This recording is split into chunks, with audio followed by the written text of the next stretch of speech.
Indonesia bangun jalan 1000 km di Afrika, saingi Tiongkok jadi juragan infrastruktur.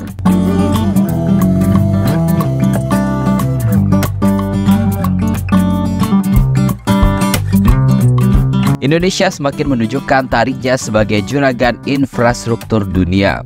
Dan baru-baru ini Indonesia diminta oleh pemerintah Afrika untuk membangun 1000 km jalan di negara benua hitam tersebut.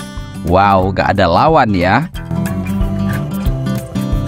Indonesia melalui PT Waskita Karya Tbk akan terlibat dalam proyek pembangunan jalan di Sudan Selatan.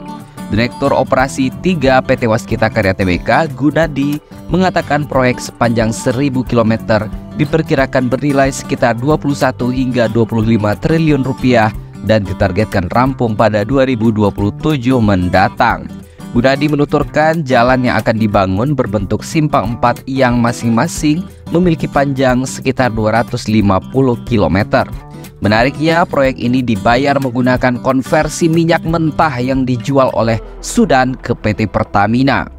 Dana hasil transaksi Sudan Selatan dan PT Pertamina dicatatkan dalam escrow account atau rekening bersama sebelum masuk sebagai pendapatan Waskita Karya. Dana pembayaran minyak mentah produksi Sudan Selatan ini kemudian disimpan ke escrow account. Nah, escrow inilah yang mendeliver ke Waskita. Finalisasi kontrak proyek ini diharapkan rampung akhir Mei 2022 sehingga diperkirakan Waskita mulai menerima dana proyek Sudan Selatan mulai Juli 2022. Perseroan menargetkan nilai kontrak baru sekitar 20 hingga 25 triliun. Selain itu, Waskita juga menargetkan pertumbuhan kinerja operasional dan keuangan sekitar 5%. Waskita fokus membangun infrastruktur air sebagai proyek strategis nasional. Waskita menargetkan infrastruktur air ini dapat berkontribusi 30% dari nilai kontrak sampai 2025. Sebelumnya, salah satu entitas anak Waskita Karya, yakni PT Waskita Beton Precast atau WSBP, menyampaikan keterlibatannya dalam proyek jalan di Sudan Selatan. Sekretaris perusahaan PT Waskita Beton Precast, Fandi Dewanto, mengatakan proyek ini akan mulai digarap mulai akhir kuartal 2. Fandi menuturkan waktu pengerjaan pada dasarnya menyesuaikan pembayaran awal atau uang muka. Sehingga jika cair lebih cepat, maka perseroan juga akan lebih cepat melakukan eksekusi. Selain itu, Sudan Selatan, perseroan juga berencana mengepakkan sayap ke beberapa negara lain bersama perusahaan induknya PT Waskita Karya Tbk. Kita akan dibantu oleh Kemenko Marves untuk mempelajari level risiko, sehingga nanti jika proyek ini dijalankan, kita sudah berada dalam kondisi risiko yang cukup stabil.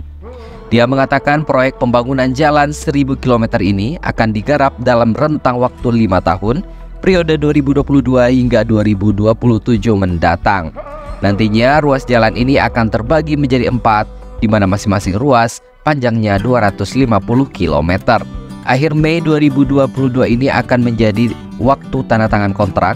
Kemudian di bulan Juli 2022 mendatang sudah akan ada oil shipment atau pengiriman minyak dari Sudan ke PT Pertamina di Indonesia. Sehingga berarti sudah ada uang masuk setelah mereka mengirimkan minyak ke Pertamina.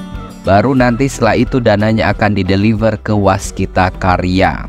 Sebelumnya PT Waskita Karya Tbk sebagai induk usaha mengantongi Gold Fund sebesar 3,28 triliun rupiah melalui penerbitan obligasi dan sukuk dengan penjaminan pemerintah. Dan tersebut akan digunakan perseroan untuk refinancing serta sebagai modal kerja proyek tol Kayu Agung Palembang Betung.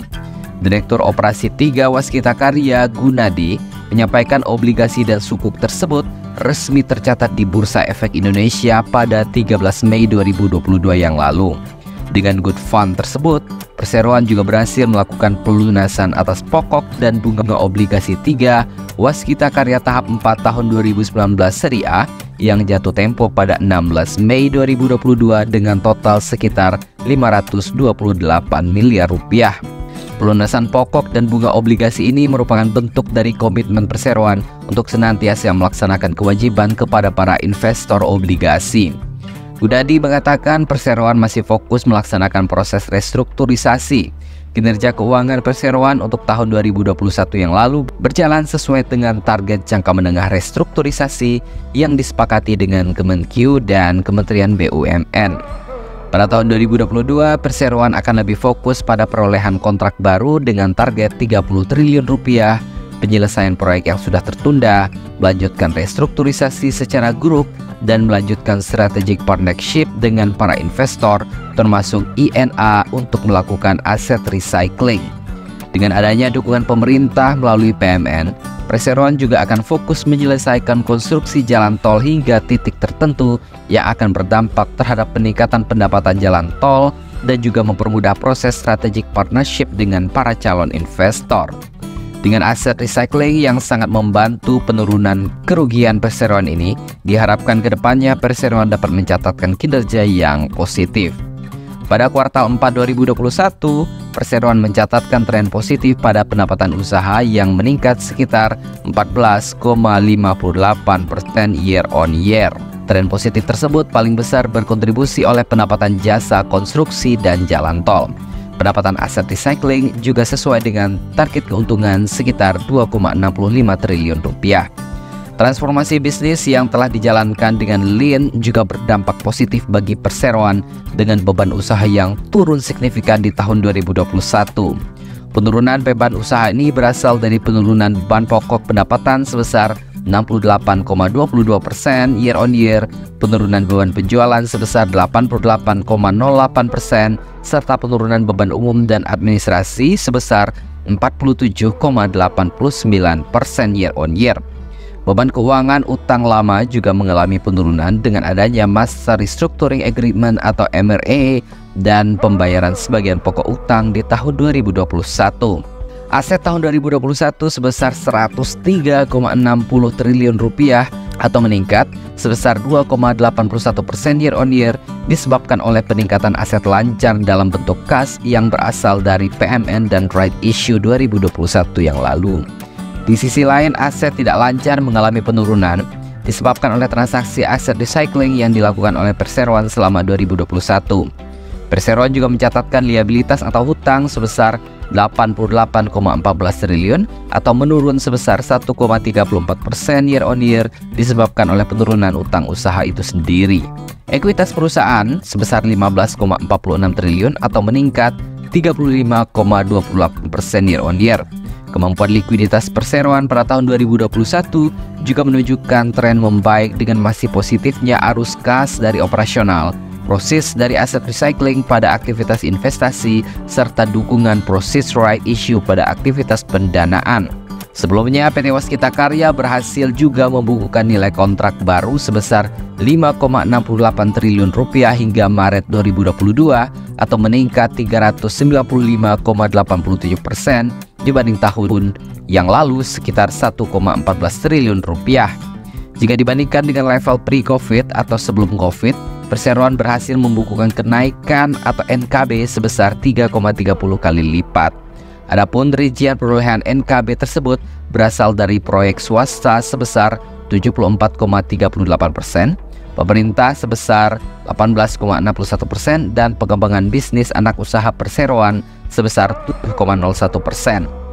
Berdasarkan segmentasi tipe proyek, NKB tersebut terdiri dari segmen konektivitas infrastruktur sebesar 88,45%, anak usaha perseroan sebesar 7,01%, gedung sebesar 3,31%, EPC sebesar 0,75%, dan segmen sumber daya air sebesar 0,49%.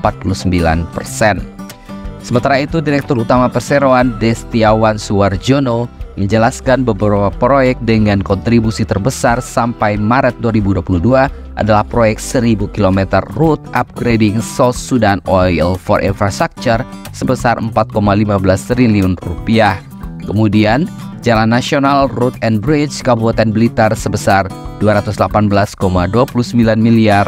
Perolehan kontrak baru melalui anak usaha perseroan Waskita Beton Precast pada bulan Maret 2022 sebesar 195,86 miliar rupiah. Pembangunan stasiun Medan tahap 2 sebesar 139,07 miliar dan penataan kawasan Taman Mini Indonesia Indah sebesar 134,81 miliar rupiah. Berbekal pelaksanaan implementasi strategi 8 stream penyehatan keuangan waskita dan dukungan penuh dari pemerintah, pada tahun ini perseroan dapat fokus menjalankan bisnis operasional dan optimis mencapai target NKB tahun 2022 hingga 30 triliun rupiah.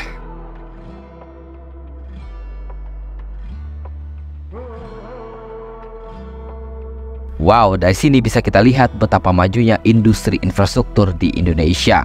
Kita doakan saja semoga Indonesia segera dapat mensejajarkan diri dengan negara-negara juragannya infrastruktur dunia seperti Tiongkok dan juga mungkin Amerika Serikat. Kita doakan saja. Jadi bagaimana menurut pendapat Anda?